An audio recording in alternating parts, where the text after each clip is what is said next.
Tarmoqlarda Marat Xayrullayevich va uning turmush o'rtog'i Shahzoda Muhammedova muhtoj oilaga uy hadya qilgani haqida video ko'rib qoldim. Kommentariyalarni o'qib chiqdim. Ulardan birida bir ayol o'zining achchiq qismatini yozgan edi.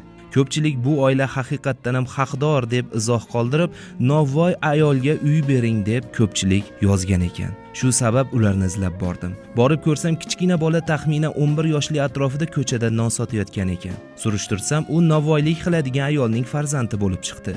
Ozgina ehson qildim va uydan holi xabar olishni iltimos qildim. Bu ayol sahr, ya'ni qand kasalligi bilan og'ringan, og'ir sharoitda novvoyxonada bir xonali uyda 2 nafar farzandi bilan ijarada yashar ekan. Yashash sharoiti juda achinarli edi. Mahalla odamlaridan, qo'shnilardan so'radik. Bir hoji ona ko'zida yosh bilan shunday dedi: "Eri ham bola chaqali bo'lib ketgan, boshqa turmush qilgan, lekin bularga hech ham yordam bermaydi.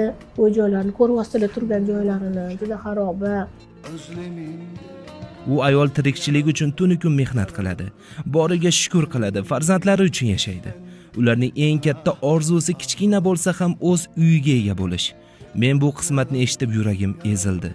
Azizlar, agar biz birlasha olsak, bu oilaga yangi hayot tuhfa qila olamiz.